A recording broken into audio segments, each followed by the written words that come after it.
No, nako wamaddayo wali bayite obotuuka wano nyenyamu gatunuze wali. Hello, Hello? Yes, baby. Botuuka wano tunula eno nyenyemu nyenyeza. Mwenyenyeze kamera. Abakoma bajjeru mu lumu somo omu. Edwin ngatoze.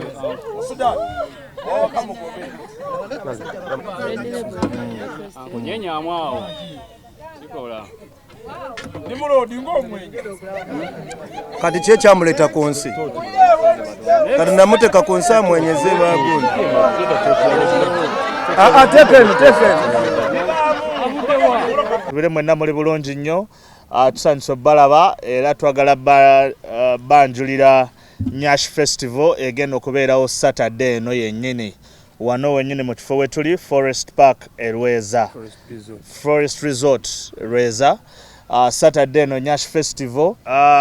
MC Ranks be bamu kubatwala ekivulu kino ekya Nyash Festival kasooka tubuulire entegeke eryetya security tuggulawo ssaawa meka emiryango baani abali expected okujja atayina gye oba asigaleyo waka. So MC Ranks buuna ajja babulira n'abaperforming abayimbi kyabali genda okuyimba ku show. Twambale tutya kozi kintu kikulu nnyo. Yes. Okay, nsanyuse nnyo balaba namawulire amanya MC Ranks Venom Busagwa Nyash Boss wa Nyash Festival. Nyash Boss. Nsanyuse nnyo balaba nate ku Forest Resort wano muli mitufo kituufu. Olunaku tusigaza nnaku ntono nnyo tukirangidde ebbanga mwe bali tukwatirako mwe bali tubeereramu embaga etuuse. Lunaku lwa mukaaga luno twalumyusiza ensi yonna yalumyusiza tugenda kubeera no ku Forest Resort. Kigenda kubeera blood twaki pakidde bulungi nnyo essanyu lyonna twalimazeeyo buli kye mwetaaga buli kye weetaaga kyonna ogenda kisanga ku Forest Resort kasita kibanga kyakusanyuka. Yambala nga bw'oyagala, yambala decent, yambala bulungi, yambala mu nyambala yonna ekunyumira ekusanyusa ekusikiriza esikiriza n'oyo asigadde eka kubanga kigenda kubeera blood. Tuyina abayimbi bangi nnyo. Line up twakoze eyabo abaleadinga industry ya Uganda. Ba comedians twalonze abasinga, abayimbi twalonze abayina talent ya ddala ne ba DJs abategera endongo eriko. Okubayisamu katono nnyo mu bayimbi yali bafanayo mulabe ku seti wali oyo ye agenda batta busi. Ne tukwatagana ne theme ya Nyash twatunulira abayimbi abasobola okijjayo bulungi. Omukulu bafana bintu byasinga okukola sibo kiri dadi abantu bagambe fe twa introducinga Nyash mu Rwanda kituufu bwe tukuba pomini kuba kunyenya kituufu kali bwe tuba tuvudde mu nsolo nga tumaze okukola ebiraalo kali tuba tugenda mu kwepiica kuba kino kibira bwe tumala okusanyuka konna kubanga buli musajja kyasinga okunyumirwa mu nsi eno kulaba ku kabina ka mukazi ekyo oba okubira paapa simu oba okubirani oba gwe wekwesemu oba gwe president wali neggwanga era okuzaala golina wasobola kulaba Nyash nga zikola ki zenyenya. So kati ezo Nyash tusazeewo tuzipromoting kuba mu Africa wano. Nyash kyamakulu nnyo kijjayo kavizo nensi zenoonya. So abantu tebalina kusubwa kino abasajja be bagenda osinga obungi kubanga ekirabo kyabwe kyekino kiri wano ekyo kye baagala nkimanya abasajja balekayo amamotoka gonna naye nga balina okulaba akabina. Omukazi nawe oba mubi mu face naye kasitoba n'akabina omusajja tosobola muyitako mpumbye okwo kwongerezaako abayimbi line up nene nnyo nga nagambye bafana wali tulina Shakira Carol Kasita Gravity Omutuju King Saha tulinako Vairota Katalean Kando n'abalala bangi nnyo bisobola kumenya saawa eno naye just no kigenda kubeera kiri action packed kiri fully packed. Ba comedians tulinako Mariachi tulinako Mary Hart Tumbetu ate ba DJs bo twamazeeyo bumazi. Mbazira toni yabadde yafunyeemu ku buzibu naye yaŋŋambye alina okuwona okusinziira ngeri Nyash gyagiwuliramu ateeka okuwona ku lwa Nyash era yaŋŋambye waali so kugamba ab'ekinyanya bajje mu Nyash. Okuyingira nkikatiriza kituukeko okuyingira mitwalo 2 ordinary VIP mitwalo 5 table ya mitwalo 5 tulinamu ne ba VVIP millions 2 mujje tweyagale.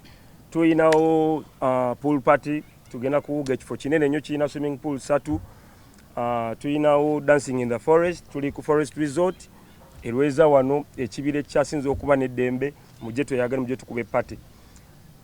Abatagenda kubeera ku event eri wansi gwasalawo n'olaga buli nsonda ya ekifo kino twakitaddemu essanyu. Abagenda okubeera mu kuwuga, abagenda okubeera mu mazina, abagenda kunyumirwa muyimbi, twazimbye stage eri wansi doomu ya Kabinyo, Silverback Events ababuulidde, lights nnungi, security twaleese, abasajja ba Uber we bali okukikwasaganya buli kimu. Tuyina ne Uganda Police, tuyina buli mbeera yonna esobola okukuuma ng'oli safe nnyo kola olunaku.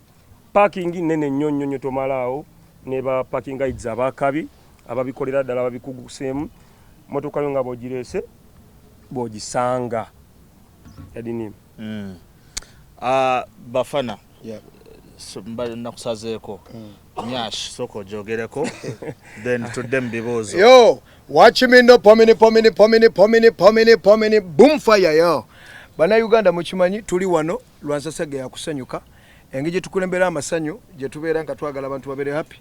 Nererera tuleeseye ekyakabi oba tujoyininze ekintu kino okusobola okubanga abantu bafune essanyu. Lwaki tuli wano fa abasajja bino ebisingo tunyumira ebintu bya Nyash era kyovolanga ennyimba zaffe okuba twatandika n'ezipomini abantu muze muziwagira okusinga ennyimba endala zonna muziwagirira mbikonde nenga mwe musinga okukola ki okunyumirwa Nyash. Tuli wano abantu banyumirwemu, abakyala ye time yammwe mubeereye wammwe mu bisenge nga bba otakugamba kombo wakula bulungi. So kati ne time ojje mu lujjudde lw'abasajja bagaye nti wakula bulungi nga Nyash eri bweru. Tugenda kuba mu swimming pool mwe tugenda oyimbira. Nze bwe nagambye banteeke wali kuba nyumirwa nnyo okulanga abaana bali mu swimming pool. Anti tebajjamu na gomasi mu swimming pool, bajjamu ng'oli muziri ezijjayo omubiri. So mwebale kujja bannamawulire ate era mututusiza ensonga zino ku bantu. Olunaku lwa Saturday tugenda kubeera nze ne bayimbi bannange bonna n'ebirala byonna bigenda kuba birungi. So mujje mwenna abakyala n'abaami tunyumirwe. Abakyala mwe muyina ekintu ate ffe abasajja ffe tuyina amajja n'amaaso. Kati ffe mujje tuliise ku maaso. Tomanya gravity engeri gyali wayinza obba twamukwepiica kuba tuli mu kibira ate kiyoyoote. Abatakiraba nkoja ngolaba ekibira ekiri mu site wakati nga tokyetaaga kgenda mu bibira bya Kaluma, olina kujja wano. So nze mbayita mwenna mujje ate mumanyi kigenda kuba kijjuvu. Obupiira si bya bupiira mpozi nga bajja negina emipiira gy'omu mazzi n'okusamba naye nga gavumenti y'obulamu yabannyonnyola engeri gye bali nti tebawummuza balina okubanga era protection otambula nazo buli bwolaga in case ezo zolina oba nazo kibanga omujaso oyinza otambula nga tolina mmundu kati olina okuba n'emmundu. So mwenna abanyumirwa ensolo mujje muzirabe ate n'abalaalo mujje tuzirunde kuba zo zirirwedde tezigana nko kulundibwa. Nimrod yasinga okumanya ebintu ebyo. Yategeka parties ez'abasingo, yateeka parties ez'abanyashi, kati yagattiddwako Venom akati ekiri wano busagwa. So tubalamusiza Nyande, we love you, big up on yourself everybody. Okwongereza ku nsonga ya Bafana nansonyiwamu, okwongereza ku nsonga ya Bafana tetufuddeyo ku size ya Nyashi, tetufuddeyo bakanyenya oba tekanyenya, kasongovu kanene katono. Banange mujje mwenna andi n'atakalina alina okujjala baakalina, akalina alina okujjala be abatakalina kuba alina talaba nko batakalina tugenda kujjayo amakulu Nyashi, tugenda kujjayo ekintu Nyashi Festival kolo, tujja kulonda Nyashi Queen. So bambi alieka jangu olabe ani Nyashi Queen. Kugaba balabye empakazi abannalulungi ne balabye empakazi ab'obuzito ne balabye empakazi abakavi kati balaba nkate z'ababubira amatama g'emabega. Okay, mujje mulabe Nyashi Queen, tugenda mulonda ebisigadde byonna essanyu lyonna jangu olisange ku Forest Resort. Tubayise mwenna banange mujje mu bungi ku Forest Resort. Olunaku lwa mukaaga 19 2023. Weewaawo kivulu kya buseegu. So sagala abantu bagane abaana baabwe oba ki okujja. Ekivulu kya kusanyu kya ssanyu kya kweyagala kya kunyumirwa, just good vibes okitegeera. But of course tekitugaana ate kulagako kye tuyina, especially abaana b'obuwala. So mwambale according munyume kintu tukikwasaganye. Waliwo alina kyabuuza. jurisdiction ye Kampala ebya sawa mukaaga okitegeera tuli out of Kampala eno wakiso so tuli out of Kampala so basically ekivulu kigenda till the wee hours of the night kitegeera kyovola tuyina ne babouncer so that making sure ekiro kyonna ekivulu kiri secure ekivulu kya misana na kiro okitegeera emmere weeri restaurants weeziri emmere y'omuntu wa wansi owa wakati n'owa waggulu yonna tugiina Rolexes weeziri every type of food egenda kubeerawo buli kyakunywa kigenda kubeerawo so togamba mu kivulu oba kya low class oba high class nedda buli muntu ali catered for kutuggulawo ssaawa 4 ku makya so mukeereko muwuge kintu kikwasaganye ekibuzo ekya yes era kyovola tutaddewo empaka tugenda kufuna asingayo akatono akasinga okukaluba akasinga okugonda ate waliwo n'akali flexible n'akasongovu babinzije mukamwa so ebirabo weebiri tugenda kwawadinga abantu nga 5 weewaawo ogutali musango empaka ezo abagenda ozisale kati ate waliwo asinga ffe ababiri ffe ababiri bajjaji yeffe ffe tumanyi obubina obwaddala bajjaji yeffe kuba tetutyanga kukulaga abantu bubina kiki kati simanya ni gwe mwagala ate kuleeta kujajinga zino empaka okujjako bafana nje okubanga ntestinga ajja kujajinga ntestinge naye omalako gwe okutestinga. Can you test a big nyashi when you are small man? Ratio. Yes, ebibuuzo ebirala.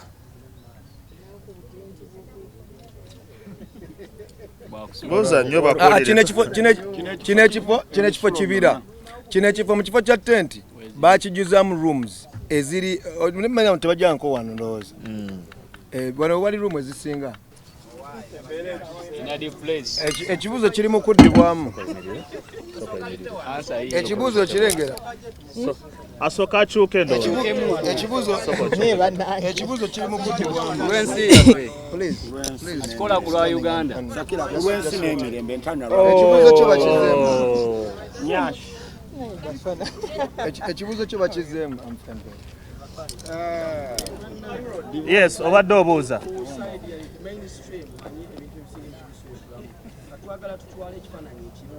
Yes. Kyovola nabagambye kino ekivulu si kya buseegu kitegeera kya just kunyumirwa n'okuhavinga fun nga bafana bagambye waliwo empaka za Miss Uganda ez'abasitula obuzito bodybuilding Miss Kavi okitegeera zonna empaka zibeerawo kati ne bakulu bange nabo bafunyeyo empaka zaabwe ate nga ziriirigo teziraga nudity temulimu buseegu oba ekintu kyonna kitegeera so Mr. Nimrod, yes tuyina ennyimba nyingi ezifulumye nga title yazo eriko ekigambo nyashi. Ekigambo nyashi kyava Nigeria ne wano mu Uganda tukiyita obubina. So ngaffe abasajja bwe tulaga ebifuba nga tusitudde obuzito era teri mpaka z'abasajja bajja kulaga bubina bajja kulaga buzito ebifuba byabwe kati n'abakazi balaga mabega kuba ffe twakula maaso bo baakula mabega. So kati ekijja wano zino mpaka zaakulaba si za buvuyo mpaka za kunyumirwa kulaba abantu baakula bulungi era abantu abaakula bulungi bali ready okujja wano boolesa okula kwabwe obulungi. It is a good show. Okitegeera abantu kunyumirwa mu mataala nga temuli bintu bya buvuyo kwatagana kulwanagana na mbeera bwe ziti. Ate kati namwe kenyini bannamawulire kye munaalaga abantu bwe bajja okumanya mbu bannamawulire beepiisi kyatabusaawo so tujja kusaba nammwe bwe mba mu reporting ebyabaddeyo temwonoona okitegeera weewaawo mbanjulira Shakira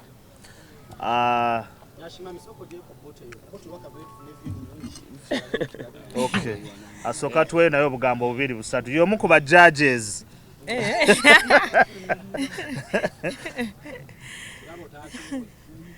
Welcome everybody. I'm Shakira and I'm here for the Nyash Festival and I'm excited. It's the very first one Yetugenda Uganda. We're hoping for a successful one and a safe one. most importantly. So I'm here because I'm supporting the Chivulu. And I think I'm part of the Nyashi team. Why not? Because you have it. I think that judge yageno soko bawam. Thanks, Wako. Yeah, I'll be there, I'll perform, and hopefully everything goes well as planned. Because the Chitoka to Atwagala Chiverenga, she's successful. So next time Chiveranga Chisikidis abantu abalala okujja. So I think that's the aim. Yeah. Kale, if no, there's no other question. Saturday, no, we are here at Reza Forest Resort. Nze personally, nze ngendo okumanaging stage ayambukako n'atayambuka. Then making sure tulina ba DJ abakabine ba MC ba running according to program. Also representing a Galaxy FM, number 1 radio